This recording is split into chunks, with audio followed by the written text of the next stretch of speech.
drive, guys. Let him drive. Let him drive.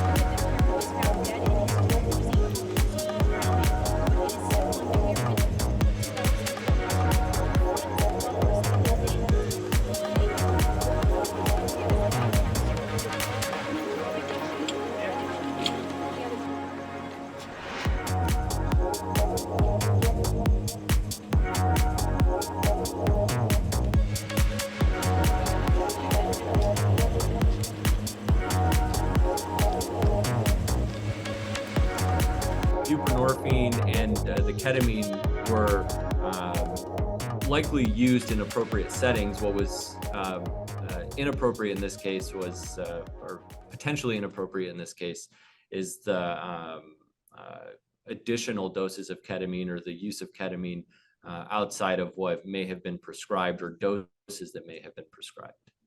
I believe what was previously reported was that he was getting ketamine infusions, and the blood levels didn't seem to match with the last infusion he got a week ago. So that does point to the fact that maybe he was taking some in between his infusions. And if, again, the dose can make the poison, and with other comorbidities that he has with his heart condition, could have contributed to this effect. Ketamine does have effects on the heart, and so it can actually increase your blood pressure and heart rate. And in individuals who had some pre-existing heart conditions, that could have exacerbated it and made things worse.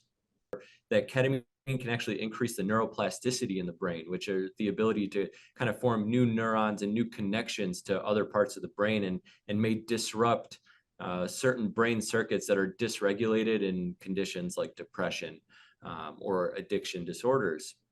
It's undoubtedly a tragic event.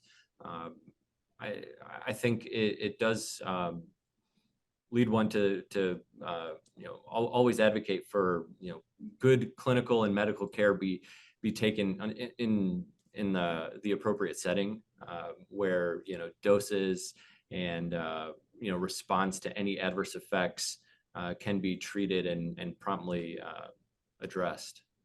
I know there was something in the reports about the buprenorphine being in his system, which sometimes can be stigmatizing, because that's also an opioid medication, but it's actually a medication used to treat opioid addiction, and that one has a very safe, very high margin of safety compared to other opioids. So I hope that doesn't make its rounds in the reports that being an unsafe medication or anything like that, because it's truly saved lives. So we're smelling for Ketamine? Yeah.